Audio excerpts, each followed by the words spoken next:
Good morning. Happy New Year. We are back to our studies today. The first Sunday of the month, we study the book Action and Reaction. Today, we are going to cover chapter 13. But before we start chapter 13, let's remind ourselves what we studied in chapter 12, which is called Increased Depth. But I mentioned that the best title would have been Aggravated Death. So it starts in the mention of peace parlatory. If you remember from the chapter before, 11, the parlatory is the exterior patio of the temple of mention of peace. You have the temple where they went inside and learned more about the people that were working and praying there. And then the parlatory, which is the exterior patio. Okay? The reason why a multitude of spirits clustered in the parlatory were unable to enter the temple. So we discussed that there were spirits that were in no condition of going into the mansion of peace. They were in the lower zones. There were the spirits that could go inside mansion of peace, but not inside the temple. They would stay in the parlatory.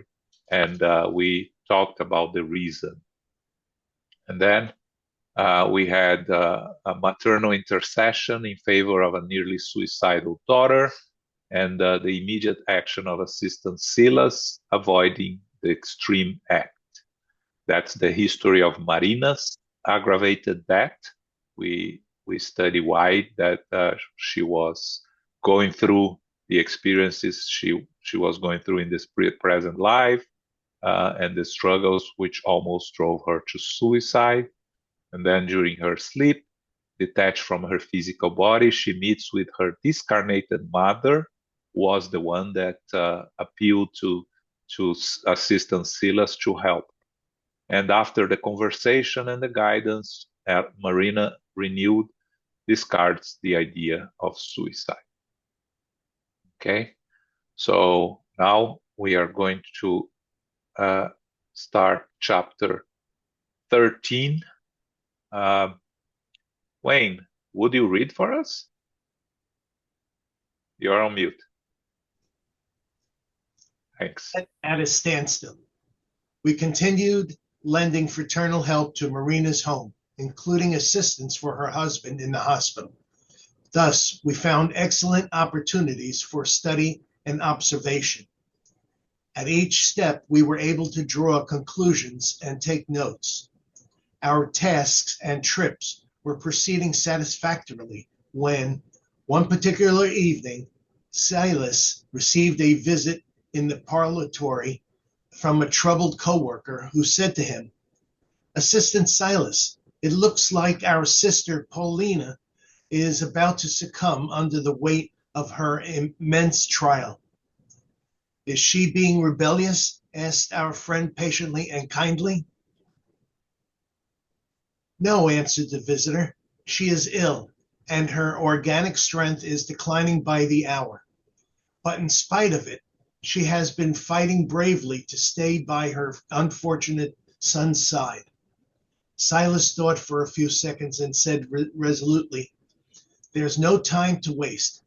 As on previous occasions, we used volitation to save time."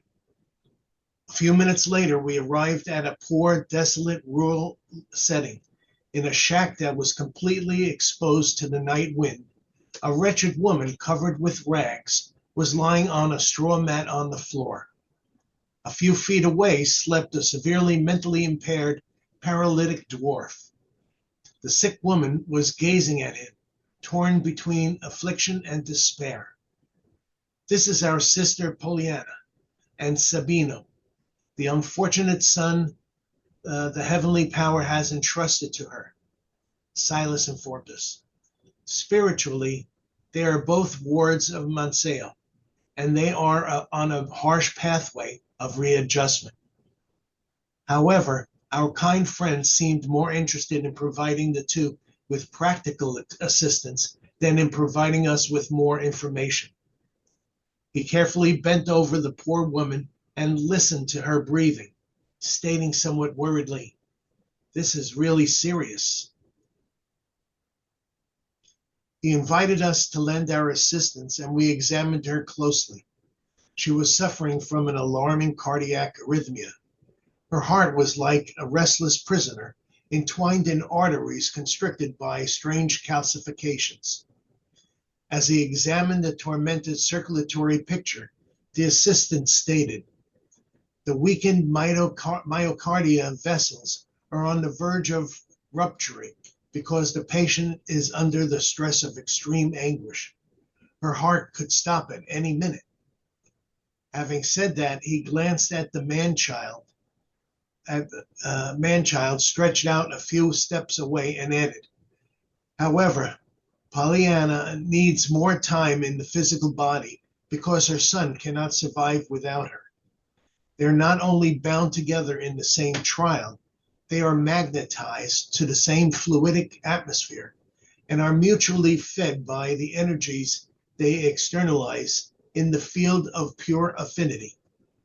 Thus, the mother's discarnation would have a fatal repercussion on her son. This existence at this stage of the segregation, he has been confined to invariably gravities around his mother's tender care. A troubled expectation came over us.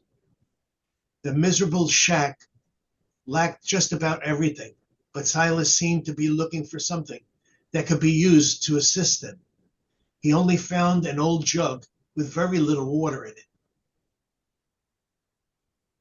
The assistant told us that the patient needed immediate medication, but he knew that at this time of night, it wouldn't be easy to bring an incarnate soul to that forsaken place.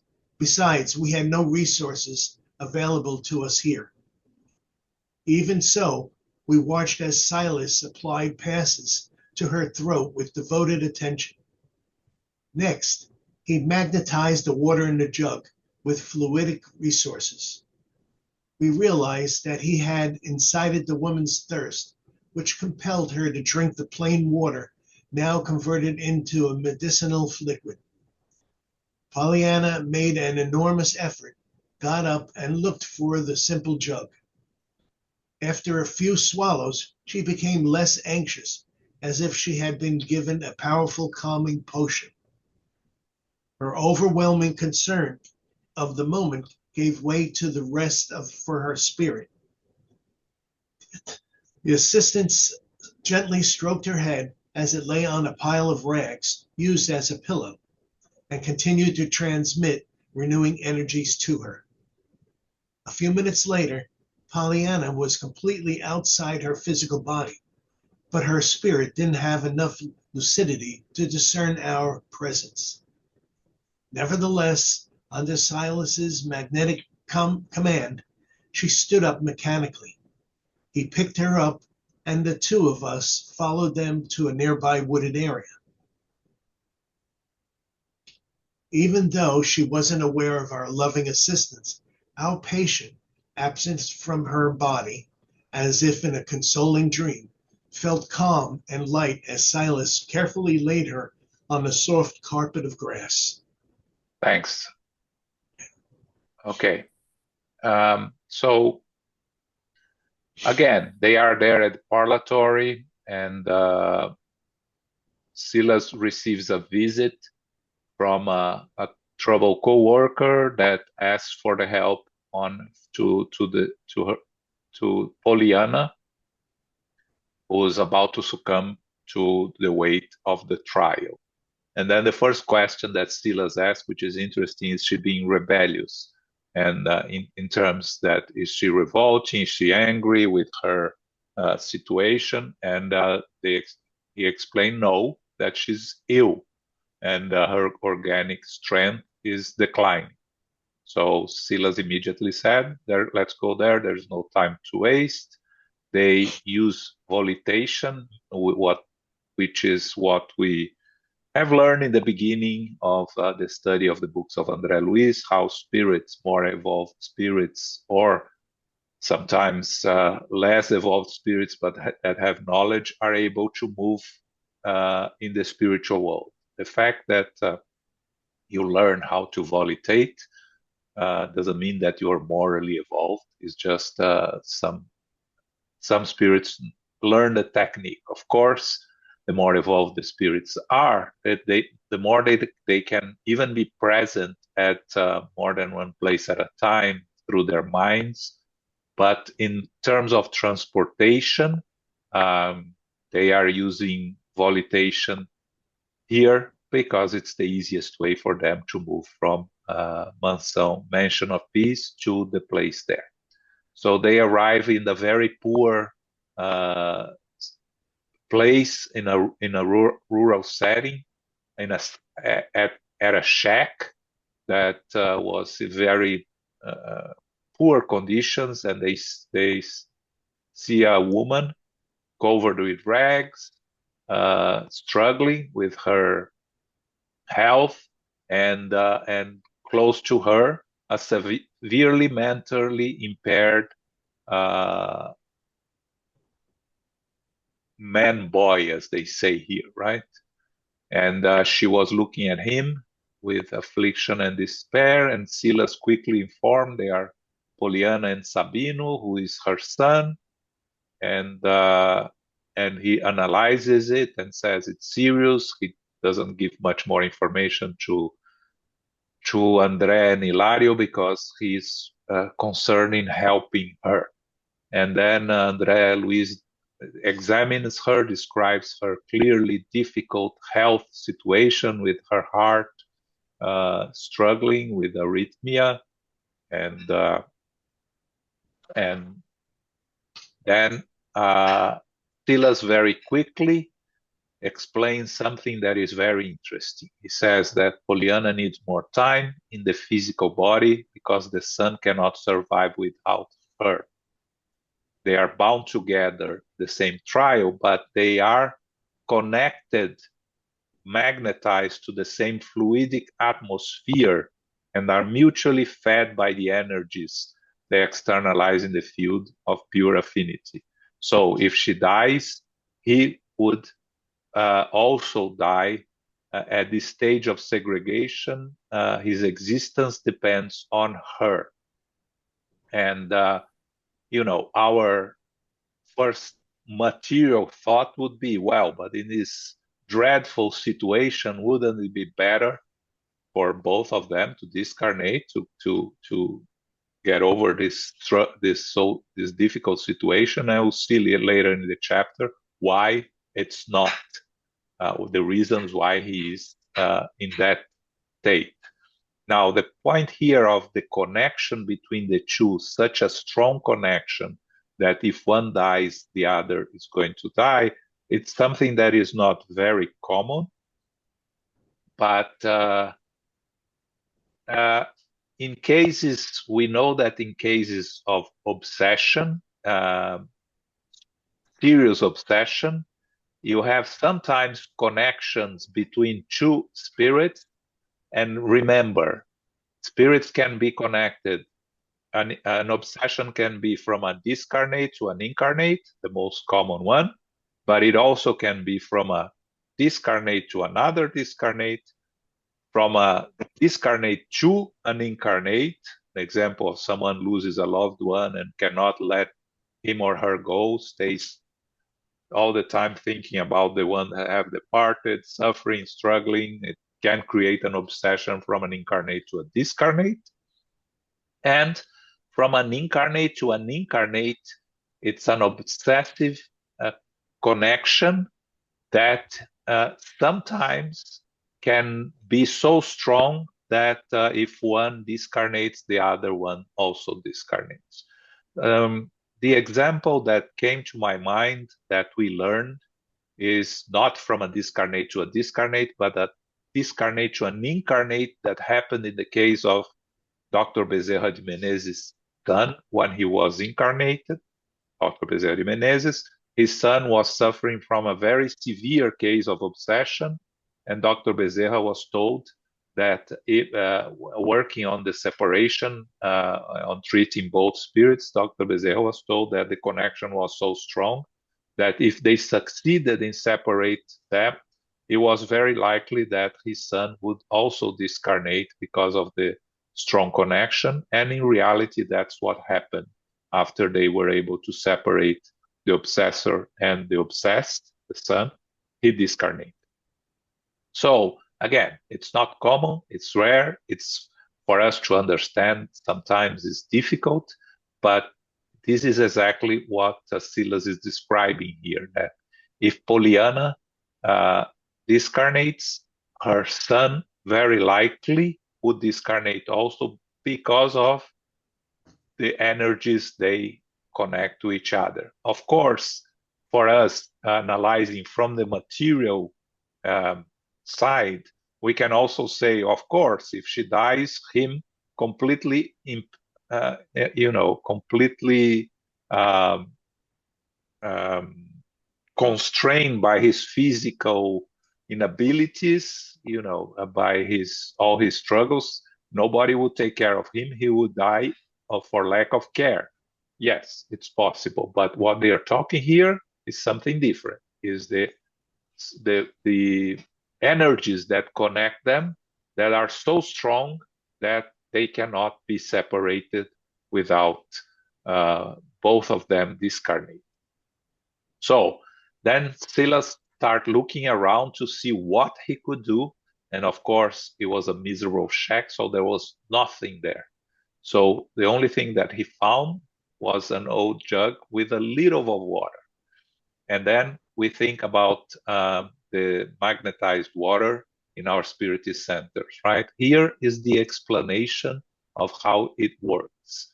Silas magnetizes the water with fluidic resources to be able to help Pollyanna. He applies passes to her throat, so she becomes thirsty, and then she drinks the water, plain water, now converted in a medicinal liquid. Right? This is how the water in our spiritist centers are magnetized for the treatment when we have our meetings inside the spiritist center, right? People sometimes think of it as something that is we do for just rituals, and it's not ritual. It is every cup of water is magnetized for the persons that is going to receive their immediate needs. So that's how it works from the spiritual side. The spirits that are there in charge of taking care of the spiritist center. So Pollyanna drinks the water, and the water, of course, has a calming effect on her, and she falls asleep, and then she is detached from her physical body. When she's sleeping, we know when we sleep, we can separate from our physical body. We, the spirit, can separate from our physical body. Of course, not completely. If we separate completely, we discarnate.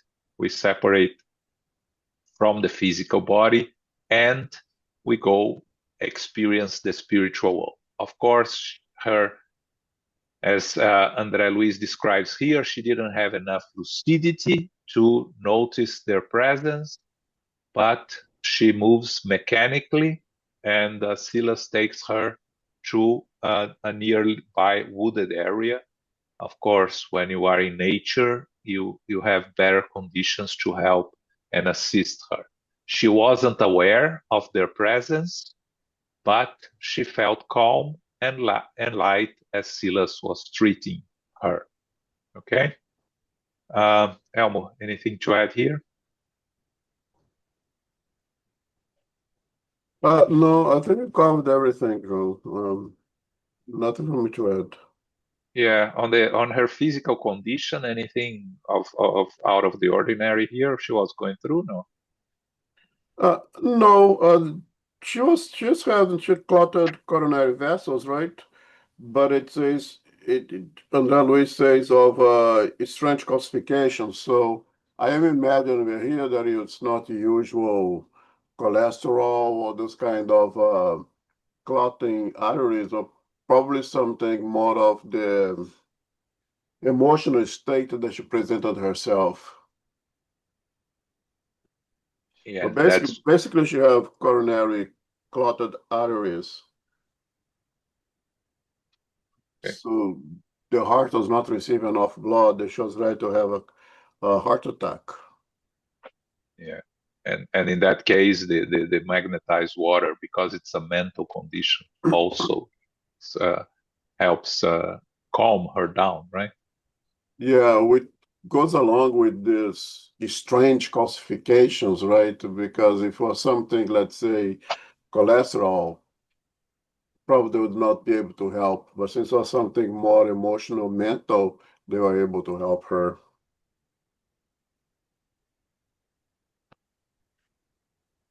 Okay. Any questions here? Okay, let's continue. Wayne, please. Where do we leave off? Next, the assistant, right? Yeah. Next, the assistant asked us to pray, and looking up at the firmament, twinkling with stars, he pleaded, Father of infinite goodness, you provide for the needs of the worm, seemingly forgotten in the womb of the soil. You clothe nameless flowers, often giving them fragrance, even in the slime of the marsh. Look mercifully upon us, for we have strayed far from your love. Especially, O righteous Father, have mercy on our defeated Pollyanna. Lord, she is no longer the woman eager for adventure and gold, ready to cast sludge and darkness onto the pathway of others, but an exhausted mother begging for new strength to bear her self-sacrifice. She is no longer the vain girl who used to laugh at her neighbor's torments, but just a poor beggar, unable to work, weeping from door to door as she begs for a piece of bread to feed herself and her tormented son. Oh, Father, do not let her lose the blessing of a body at this moment on the redemptive road upon which she crawls. Grant her the resources she needs so that she does not break off her sublime experience. Through Christ, you gave us the divine revelation of sufferings as the route for our return to your arms. Help her renew her spent energies so that she does not perish before she finds the new light that prepares her heart for the ascent to glory eternal. Touched with profound faith, Silas's voice moved us to unstoppable tears. Bluish scintillations haloed his head, and as an answer from heaven, right there amid the wild vegetation of that isolated woodland, we saw off in the distance and at different points 5 flames quickly coming toward us. When they reached us, the flames changed into fellow spirits who greeted us joyfully.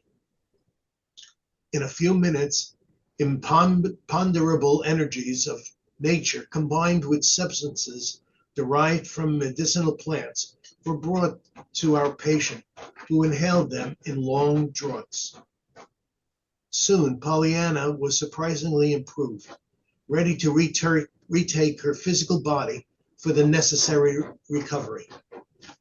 You, the rich of the earth, I thought to myself with tears, where is the power of your gold-stuffed coffers before the simple radiance of a prayer? What is the greatness of your palaces of splendor and jewels when compared to one single minute of the soul's reverence in communion with God's paternity in the majesty of heaven? Incapable of understanding her metamorphosis due to the circumstances of her temporary trial, the patient still couldn't see us, but she smiled happily, feeling much stronger and agile. Supported by us once more, she returned to her grimy hovel, where we helped her retake her physical vessel. Invigorated, she opened her eyes as Silas explained. The improvements in her perispirit will be quickly assimilated by the cells of her physiological organism. And he emphasized, Earth's doctors know that sleep is one of the most effective agents of healing. The reason for this is that when the soul is absent from the body, oftentimes it can make use of prodigious resources for the recovery of the physical vehicle it uses it uses for its experiences in the world. After this explanation, he stroked the poor woman's graying hair and promised her loud, Rest for now. When the day comes, our helpers will bring to you the assistance of fraternal charity by calling on any good Samaritan who happens to be nearby. The Lord will allow you to continue. Thanks. So here, the treatment that she's going to receive, the first thing that Silas does, the assistant, he starts praying together with Andre Luiz and Hilario, and in the prayer, he already gives us a hint of what she was before, right? Why is she facing these challenges of the present existence? She was a woman that was eager for adventure and gold, ready to cause harm to others, but now she's an exhausted mother begging for strength to help in her self-sacrifice. She's no longer the vain girl she used to make fun of the neighbors' troubles, but just a poor beggar, unable to work, and she's begging from door to door to feed for herself and her son. Meaning, she's going through a very challenging and difficult incarnation, a miserable one when she has no resources, and on top of that, she has to take care of a son that is completely invalid physically and mentally. And he continues to pray, asking for her to receive the assistance that she needs to overcome this situation. And Andre Luiz says that because of, as a result of the prayer, they see from the distance 5 flames quickly coming toward us, meaning there were 5 spirits that immediately showed up to help and assist, reminding us that when we are praying sincerely and asking for assistance, sincerely from our hearts, the help is always there.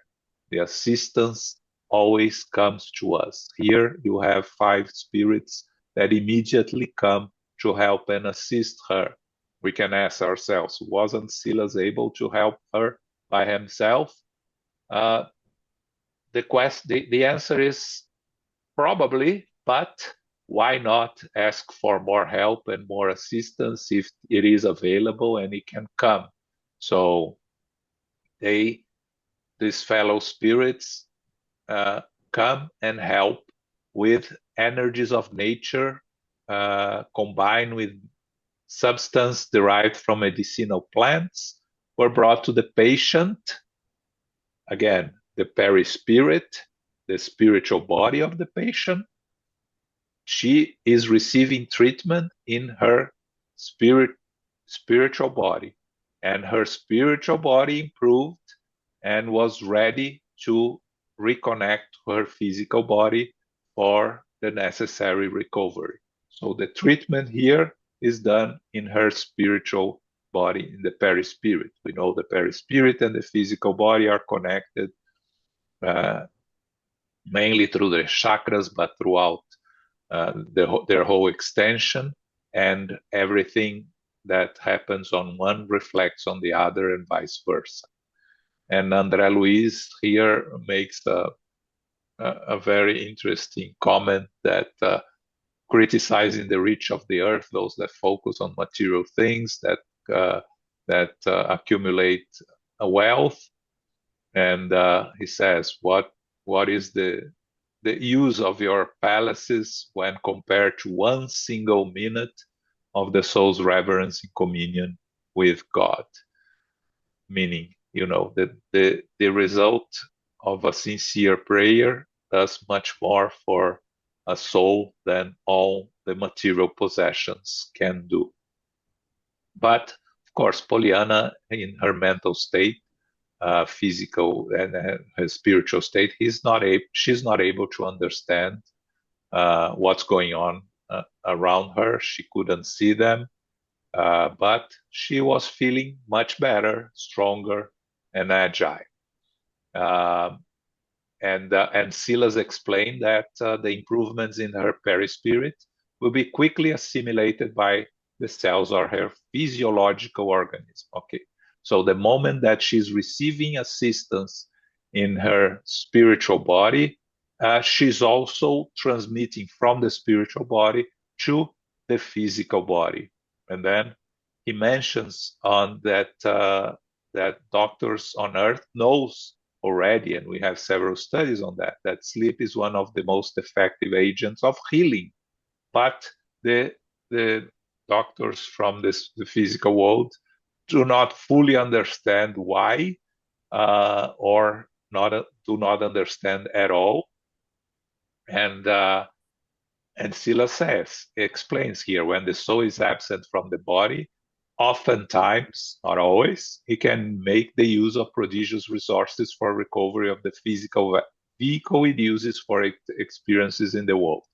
Our experiences, of course, we know the benefits of the sleep for the physical body in terms of rest, in terms of harmonizing and recovering of the problems we have. But the spiritual body also is experiencing the spiritual world and receiving the treatment and assistance it needs to help and assist. So the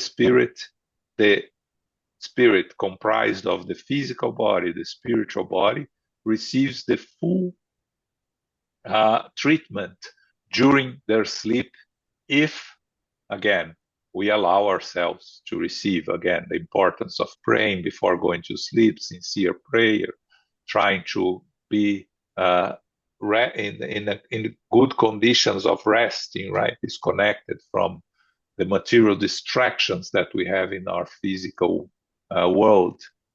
So Silas strokes Pollyanna's hair and tells her to rest, and promises that when the day comes, someone will come to help her, someone from the physical world, any good Samaritan who happens to be nearby, so it will allow her to continue her life that is of struggles, but allow her to continue taking care of her son that is in desperate need. Okay? Elmo, anything here? Yes. I think the reason that Silas decides to take her into the field, lay her on the grass, it's meaningful. I believe in the Brute Messengers, in which another incarnate needed physical assistance, and also the perispirit. No, in that case, the spirits went into the field, into the forest, and brought resources into their house to help that person who needed help. Because in nature, there are a lot of elements that can be used when you go out to those areas. There is this idea, actually, also on the Luiz, that only by walking early in the morning on the grass with the very first dew in the morning is therapeutic. It's help the spirit, it helps the physical body. So there's a lot of elements that help, that assist when you go into the wooded areas. And those lights, Divaldo Pereira Franco also had a talk on this topic, also reading the Spirits book, that is spirits not evolved enough, but good spirits that resides in the forest, they are like herbalists who understand the medicinal powers of the elements in the forest and are able to manipulate elements of nature to assist individuals. And I believe those 5 Espíritos do Caminho are those kind of individuals that it's also, again, mentioned by Divaldo, and it's also in the Spirit's book. So there is a meaning of bringing that spirit, perispirit complex to where the right treatment is available. Maybe Silas could do it by himself, but in the forest there are specialized spirits, so to say, to this kind of therapy, and those are the ones who came in to assist this lady. One more thing that I find interesting is that spiritual treatment, that energy that she receives over there, is not that the passes that is provided also in the spiritual centers, the so-called laying of hands, in which we provide energy that comes from the spiritual world to the person who comes to receive the passes. To me, it's quite similar, if not the same kind of therapy that is later received over here.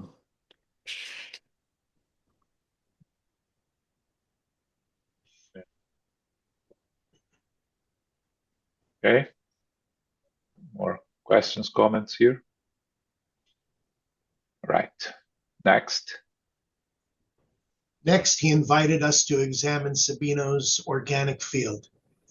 On the outside, yes, he was Dolores mass of abnormality and malformation. He was very small, barely 36 inches. He had a large head and a deformed body that emitted a fetid odor, inspiring both compassion and repugnance. His face closely resembled that of a primate. His unconscious smile and semi-lucid eyes bore the expression of a sad clown. The assistant urged us to examine his mental field, and in just a few minutes of focusing closely, I was able to access it and observe his peculiar reminiscences. Sabino's memory showed that it was living far removed from present-day reality, immersed as it was in totally strange scenes. His thoughts took on consistency as they materialized to our spirit sight, enabling us to see him as he felt himself to be. We saw him in the trappings of a prominent courtier, influencing well-positioned individuals to commit secret crimes that always resulted in the intense suffering of the common folk. Widows and orphans, humble workers and wretched slaves paraded on the screen of his complex memories. Aristocratic palaces and lavish tables were part of the ostentatious details of the memories populating his mind, and by his side always the same woman, whose proud bearing revealed Pollyanna, the same Pollyanna now lying motionless on a mat of straw. We were stunned to see them both surrounded by luxury and gold, but also stained with blood, to which they were completely insensitive. It was easy to see that they had heavy mutual debts to pay, for in the realm of cruelty. Sabino, the arrogant nobleman, was completely unaware of Sabino, the paralytic dwarf. In total introspection, he kept reliving his past at the deepest level of self-absorption, showing that he was a man deluded by false superiority before his fellow beings. Noticing our perplexities, Salius remarked, "Of course, we cannot hear his articulated words because he is completely hearing and speech impaired at the moment. But we can address him in thought. We can react in thought to our he can react in thought to our questions. But to do so, we'll have to treat him like the personality he thinks he is still living as. We'll address him as the Baron of his title during his last lifetime, during which he strayed ruinously in the darkness of crime and vanity. Noticing the reddish stains on the pictures of the living memories in which he was enclosed, I asked with the natural gravity that the moment demanded, "Baron, why is there so much blood on your pathway? Were a lot of tears shed along the way?" I saw very clearly that he did not hear my question with his physical eardrums, but that he grasped it in the form of an idea that he himself had formulated. He responded through the mental wires with which we were communicating without identifying me as his invisible interviewer. "Blood and tears, yes. I need a big dose of that for my undertakings. What conqueror does not have blood and tears at the bottom of his pyramid of fortune or political domination? Life is a system of battles in which humankind is divided into two opposing camps, one for those who conquer and one for those who are conquered. I am a nobleman. My calling does not entail losing. Why should the suffering of the weak matter if death for them means rest and mercy?" I disconnected myself from the mental field where Sabino was expressing his thoughts, and after a few moments, during which Hilario conducted the same examination, the assistant explained, "As we can easily conclude, according to ordinary medical science, Sabino is merely a paralytic that has been hearing, speech, and mentally impaired since birth. For us, however, he is still a dangerous prisoner, encaged in physical bones. But he is completely unaware of the fact for now. So great is the self-centeredness that still clouds his soul in the process of uncontrollable hypertrophy. His thirst for ill-gotten possessions and his virulent pride have perverted his inner life, fixating him in a dreadful maze of sinister delusions that have resulted in complete mental alienation as regards to time. The clock advances in the counting of the days, whereas he remains in a standstill inside the reminiscence where he believes that he is still a dominator on the earth, living inside the nightmare he has created for himself. In the light of the problems the study was raising, a surprised Hilario asked, "But what good does such suffering do?" Silas displayed a slight expression of sadness and explained, "This is a case of a lamentable frozen debt. Our poor, deplorably downridden friend has committed many, many crimes on earth and in the spirit realm as well. And for more than 1,000 years, he has yielded again and again, proud and insensitive, to the claws of criminality. For one lifetime to the next, he has done nothing but waste his physical resources, disturbing the societal landscapes in which the Lord has allowed him to live. Down through the centuries, he has caused many, many calamities such as murder, rebellion, extortion, slander, bankruptcy, suicide, abortion, and obsession. For the only thing he has been interested in has been the satisfaction of his enormous self-centeredness. Between cradle and grave, it has been upending folly, and from grave to cradle, only cold and reckless cruelty, despite intercessions by the selfless friends who support him during new attempts at regeneration and spiritual recovery. Almost always inspired by opinions of Pollyanna, his partner on his many journeys, he has crystallized himself as a wretched entrepreneur of crime. During his last lifetime, his imbalance grew to such an extent that he ended up committing suicide indirectly as a consequence of his addictions. There was no other remedy for him except total insulation in the flesh, in the fog of his present existence. That is how we see him, a wild beast caged in the armor of a deformed body, under the care of the woman who has been his accomplice in successive falls, and who is now in the lofty position of the maternal nurse of his lengthy misfortune. The irresponsible and wayward companion who habitually chose criminal pleasures for herself. Pollyanna woke up in the spirit world to the realities of life before he did. She suffered immensely and then accepted the task of helping him with his recovery, something that will obviously demand a long time from them. Thanks, Wayne. Okay, so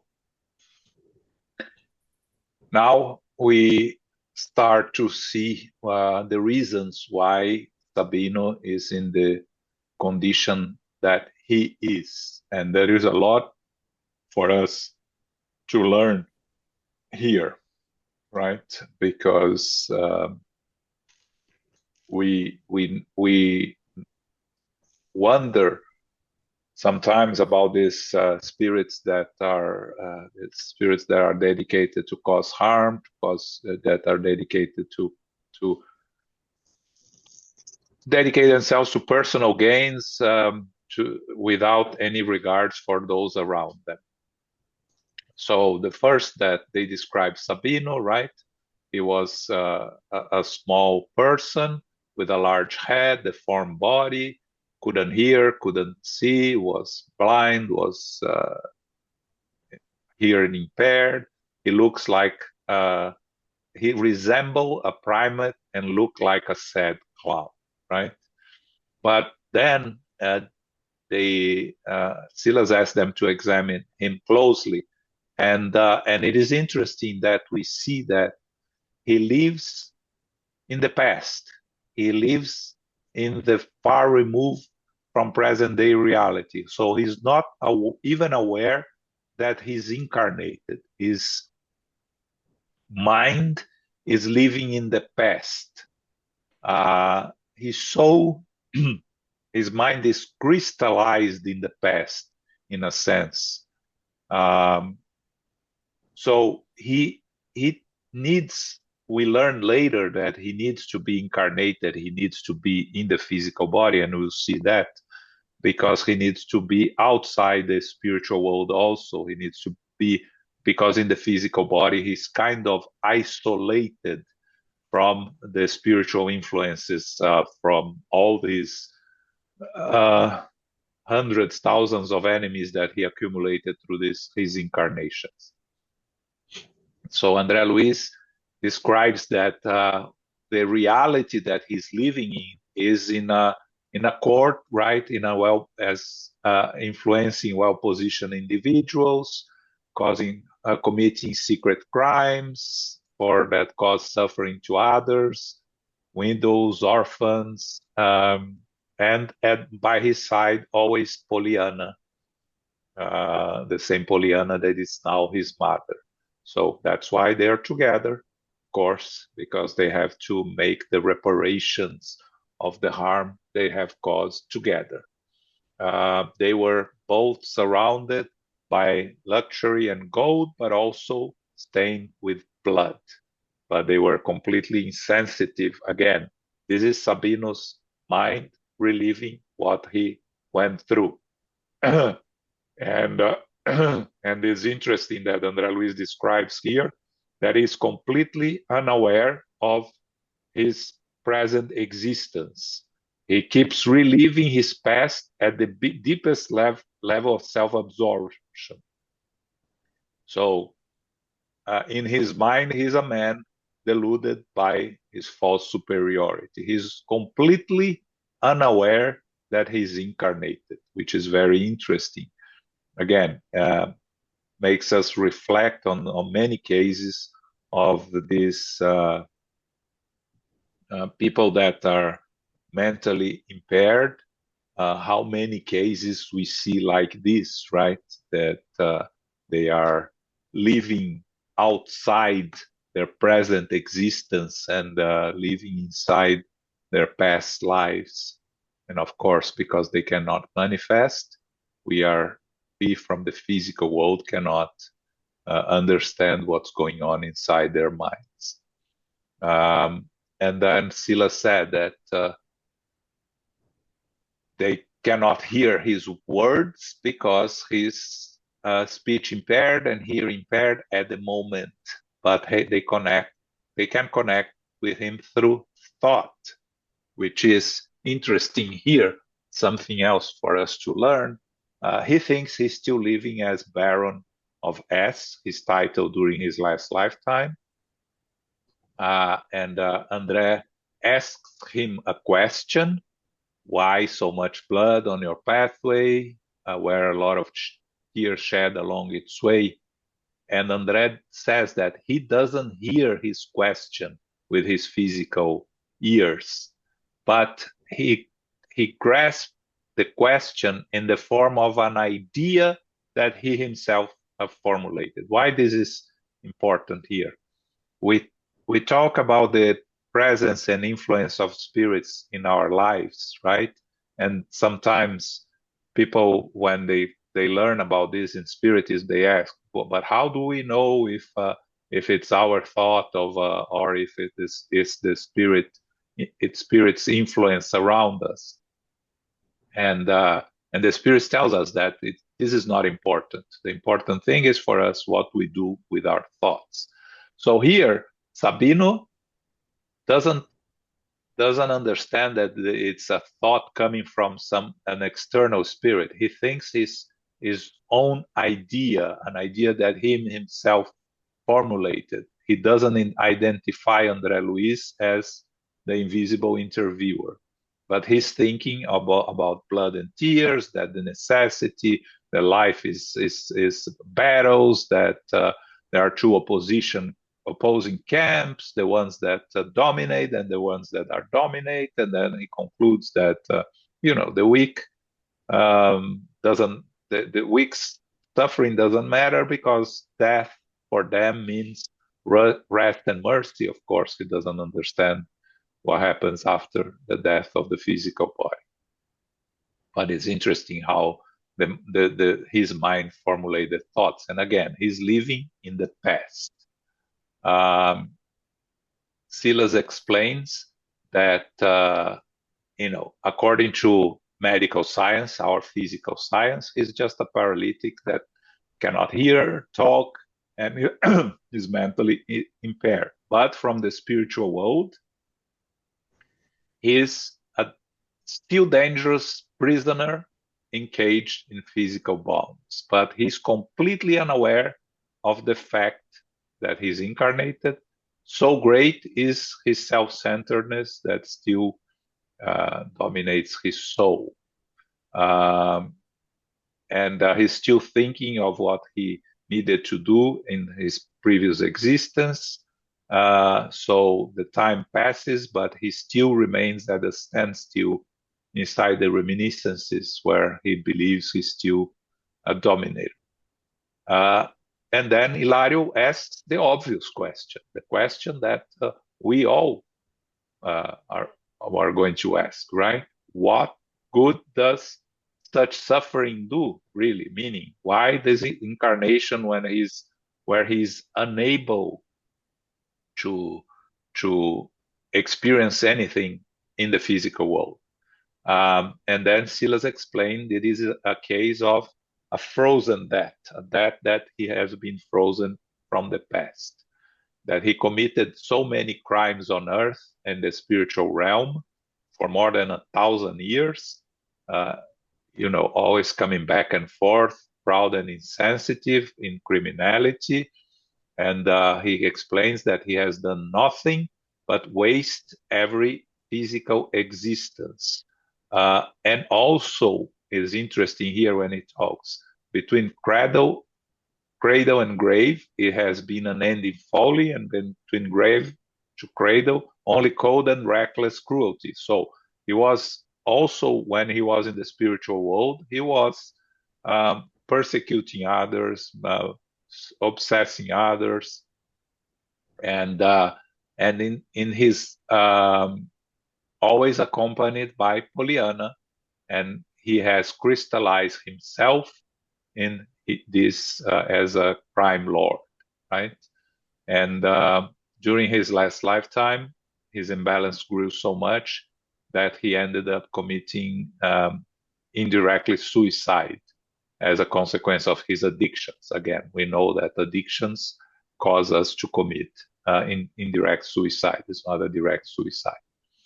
But Silas explained there was no remedy for him except total insulation of the flesh, in the fog of his present existence. Because in that situation that he is in the physical body, completely restrained and constrained by his physical body, he cannot be affected by his victims that may try to cause him more harm, because he's impervious to influences. You see that even Andre Luiz, a more evolved spirit than him, can only make him have more thoughts related to his previous existence. So he's a wild beast caged in an armor of a deformed body. But of course, we are never alone. He's under the care of a woman that has been his accomplice and that before him has understood their situation and decided to make the changes needed for them to overcome the challenges, and accepted the task of helping him. She woke up in the spiritual world to the realities of life before he did, and volunteered, of course, because of her own debts, to help and assist him. It's very interesting here when we think about his situation, as we reflect on many cases of those that we see in the physical world that are struggling with different problems with their physical inabilities, and they are, many of them, facing the consequences of their previous existence, their challenges of their past lives, and facing the reparations that we will have all to go through.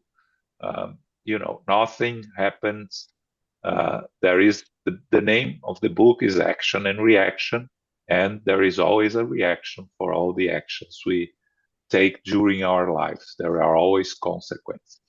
Okay, Elmo, anything here to add? Yeah, it's the word suffering, right, that we use, and how we need to be careful in analyzing how we are unable really to have a grasp of the situation of individuals. This is a spirit who never assumed the identity of the present incarnation, never assumed the identity of Sabinos. He still retains the identity of the past of Baron S. So can we tell that he's suffering from the debilitated physical body if he has not even assumed, not even understand that he has that debilitated physical body? I find it hard to believe. He's not even able to express pain because he's mute and deaf. If he's suffering, nobody will know. But it's unlikely because he does not identify himself as that Sabino. So in reality, that physical body is an instrument of protection. It protects him against himself, so he will not be able to go and commit more errors against more crimes against the natural laws, as done repeatedly. And it's very important to stress that over here, that he was given multiple opportunities to come in and reincarnate and start to make reparations. And every reincarnation, he repeats and aggravated his problems with divine laws until come to a point, and then come here another important point: the suicide, being direct or indirect. He now committed his next body to suffer tremendous mutilation secondary to suicide. He is responsible to debilitate that physical body. But divine providence is so wonderful that the debilitated body is an armor of protection. It protects him against himself, so he won't continue doing the same errors that he's done with multiple opportunities in the past, and more important, it protects him against a multitude that you can imagine of enemies that he has accumulated throughout the years, because now he is enclosed, and then comes the importance of his magnetic attachment to this woman and this woman only, that impedes or stops others to gravitate into his mental field and perturbed him even more. So far, he has not even started suffering yet, because he has no identity of that debilitated body. And with the assistance of the woman creating that magnetic field of protection, he is protected against invisible enemies that we have to assume he has plenty of it. Yeah, we can reflect, right? Why is he protected against enemies? We'll see very soon that he opened a small window of opportunity to be helped and assisted, which is always the case of this for help and assistance to come. But it's very important, and I think you described very well how what's the importance of this physical existence, right? Sometimes we look at someone like him in the physical world, and we ask ourselves, what's the reason of this physical existence that doesn't do anything for anyone thinking of the material world, right? And that's when people that do not understand the reality of the spiritual world advocates, euthanasia or other types of terminating the physical life because of different reasons. And again, there is a whole spiritual side on this each existence that we don't understand, that sometimes we, those that understand the spiritual world have a little bit of inkling on what's going on, but most people that live in the material life have no idea what's going on. So it's always important. There is always a reason. We see this case of someone that the incarnation of a completely deformed physical body and unable to do anything by itself, physical body serves as an armor of protection against the spiritual world and all the consequences of his own actions that he'll have to face. This is just the beginning, and we'll see very soon. This is just the beginning of the reparation. You have to make reparations for everything that he did, right? You have to change. You have to work. You have to many incarnations, struggling incarnations. But the moment that he becomes aware of his responsibilities, he can start having useful incarnations for reparations of the damage that he has done. Okay? Questions here? Okay, last part now.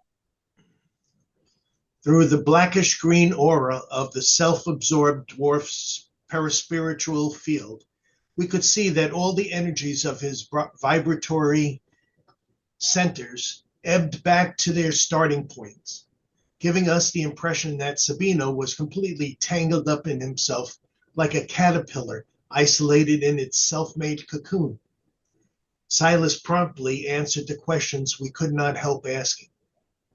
Until he matures in spirit for the renewals he needs, our friend keeps his mind working in a closed circuit. That is, he thinks about himself constantly and is incapable of exchanging vibrations with anyone but Pollyanna, of whom he made himself the mute, expectant satellite, like a parasite on a succulent plant. Sabino is an example of debt at a standstill. He remains stationary in a state of spiritual hibernation. He has been compulsorily circumscribed within himself for the sake of incarnate and his discarnate spirits. For his material and moral wrongs are such that his conscious presence, either on earth or in the spirit world, would provoke disturbances and chaos of unpredictable consequences. As he is now, he is benefiting from a pause in the struggle, under the exercise of forgetfulness, so that in the future he can face the mountain of debt he has accumulated and find a fitting way to pay it off over the next few centuries through the efforts of an iron will in the practice of self-renunciation. But, asked Hilario worriedly, wouldn't higher spirituality have a way to imprison him outside the physical body? Yes, confirmed Silas. That would be possible. However, if there are pain-filled dungeons for the expiation of the crimes that darken the human mind, many of them represented the valleys of misery and horror.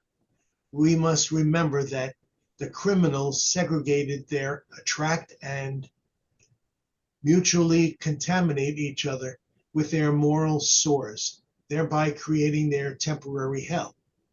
On the other hand, there are a lot of institutions that function like greenhouses, where discarnate spirits sleep peaceably for a long time, immersed to a certain extent in the nightmares they deserve after they cross over from the grave.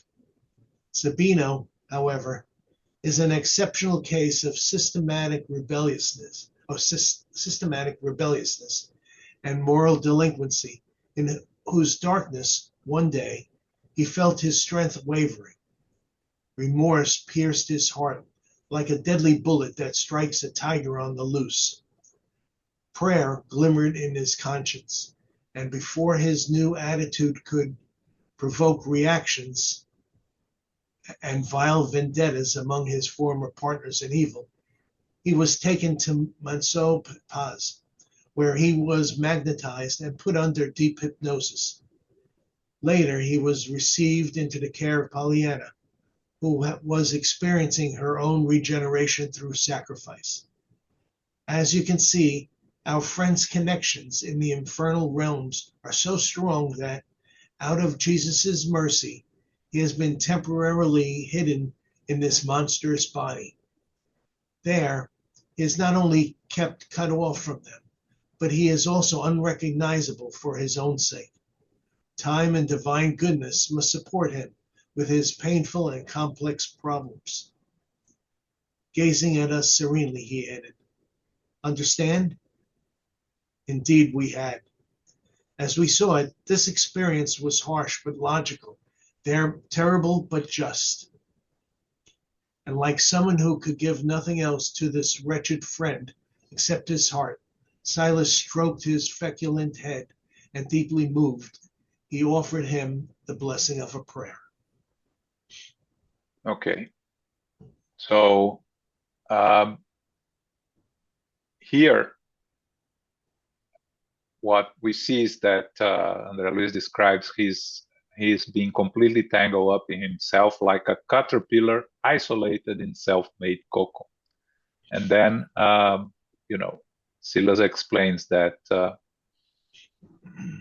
that until he matures in spirit for the renewal he needs, Sabino keeps his mind working in a closed circuit. So he thinks about himself constantly and incapable of exchanging vibrations with anyone but Pollyanna. It's a way to protect himself. So he's like a satellite, like a parasite on a succulent plant. That's why we remember that in the beginning they say if Pollyanna dies, he will die. He's a parasite to her, stationary in a state of spiritual hibernation. And he has been compulsorily circumscribed within himself for the sake of the incarnate and discarnate spirits, because he has so many debts that his conscious presence, either on earth or in the spiritual world, would provoke disturbances and chaos of unpredictable consequences. Here, what Silas is telling us, they are protecting him. They are protecting the spirits that can cause harm to him also, avoiding them to find him. So they are preventing disturbances with this incarnation that seems so difficult. But what is happening is he's benefiting from the pause, from a pause in the struggle. So he can prepare himself to, in the forgetfulness, he can prepare himself for the future, where he has to face the mountain of debt he has accumulated. Again, everything that, according to the natural law, is aimed at improving ourselves. All the resources that are placed for our growth is with the intention of helping us move forward. So everything that is done here is to protect him and to protect those around him, so he can prepare himself for the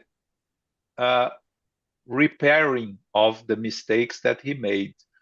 He's not getting a jail-free card here, so as they say. No, he's just preparing himself to face the challenges that he will have to face as consequences of his many incarnations of causing harm to others. He will have to face, as Silas says here, next few centuries through the efforts of an iron will in the practice of self-renunciation.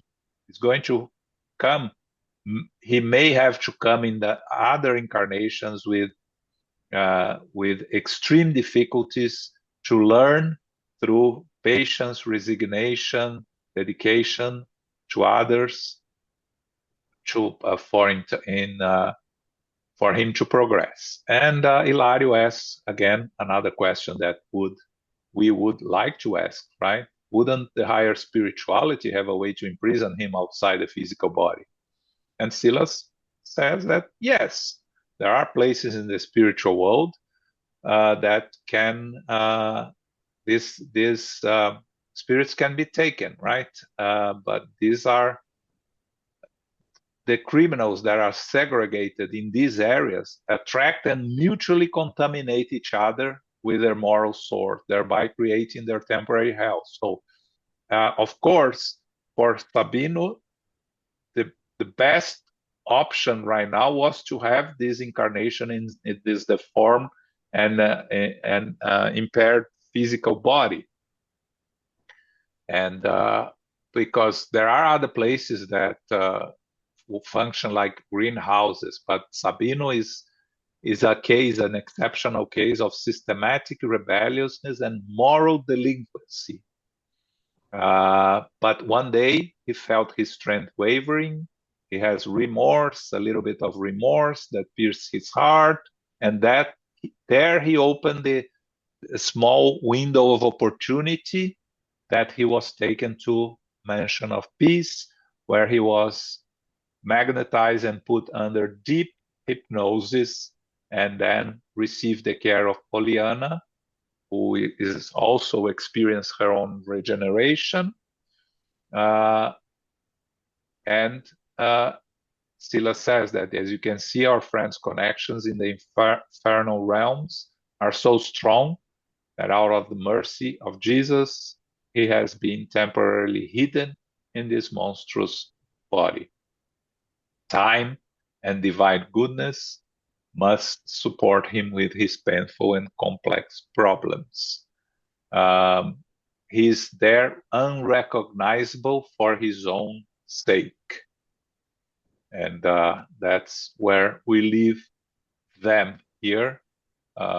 Silas then strokes his head and offer him the blessing of a prayer. Okay? Anything to add here, Elmo?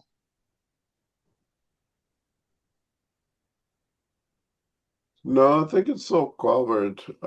We see how amazing this divine providence is, how place all the pieces together. That in this particular case, it seems to me in my readings that he would only benefit of being that body. Staying in the spiritual world would not help him.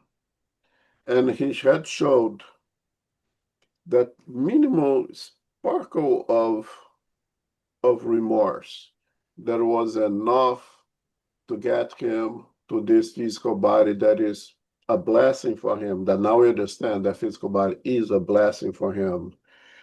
If he had not shown that minimal sparkle of repentance or anything positive, he could still not be helped, would still be suffering the spiritual world. But he showed that there is a potential to start to be helped, and the help to start immediately. We see a lot of that in the Spirit Center. The spirits challenge us and ask, why you bring me here? So, because you are ready to be helped, and they would not believe it. Because they may not even recognize that there is that ignition point that just started. And it's strange because this particular spirit had which remorse pierced his heart like a deadly bullet. But presently, when Andre Luiz questioned him, he doesn't seem to be very repentant, very sorry for anything whatsoever. You know, he says that no, it's blood and tears. It's part of the system. I want to be on top, and to be on top, I have to cause that, and then that's what it is. That's how life is. It doesn't show much remorse presently, but there is something within him that already allowed him to receive help. And just as a comment, also we see always in our leadership meetings that spirits who are persecuting other spirits, especially incarnate, they tell us, you guys don't see anything, I see it. That individual is still a monster who needs to pay for his or her debit. They are unable to see the change that individuals are making. Or perhaps they are not making those changes, and of course we incarnate cannot see. But the spirits over there, they can see who they really are. So my point is, we cannot in any way try to understand some of those things that people go through in their suffering, their difficulties, because we don't have access to this passive individuals. But it is our duty to help to the best that we can to lift up a little bit of pain of sorrow to the best of our ability. If you go read those things, say, people are suffering because it's good for them. It may be good to them, but it's even better for us if you try to assist those who are suffering to the best of our abilities.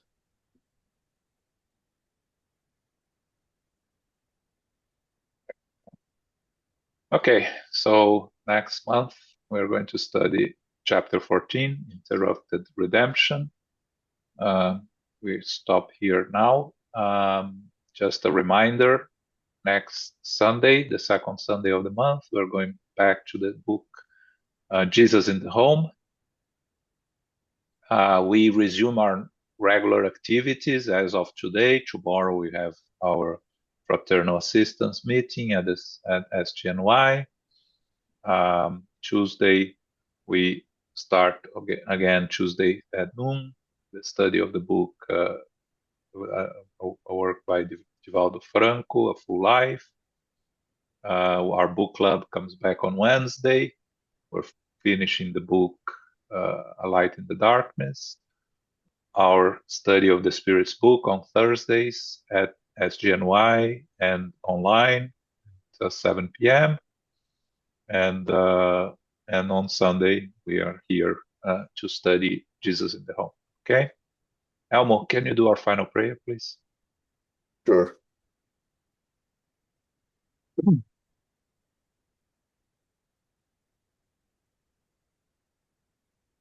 And we give thanks to God our Father, to our beloved Master Jesus Christ, to our guardian angels, our protecting guardian spirits, to our spiritual benefactors of SGNY. Thanks for the opportunity of being here together, learning together, have this wonderful opportunity of better ourselves. We give thanks, dear God, for had allowed us to complete another cycle of our lives, for the opportunity of initiate a new cycle, a new year, and you ask for lucidity, for clarity, for wisdom, to recognize the errors, the mistakes I had made in the past, and to have the willpower, the assistance, to make all the necessary reparations for this new cycle, that we may enjoy good health, that we may be able to continue to stay together, to learn together from one another, and to gain the ability to apply what we learn here in our daily lives throughout the year. May we be a servant to the hands of our Master Jesus Christ, to spread his peace, a peace so much needed these days, to spread his love, his teachings, with our behavior, every day of our lives, everywhere that we go, to the best of our abilities. With this in mind, we ask permission to close this meeting. So be it.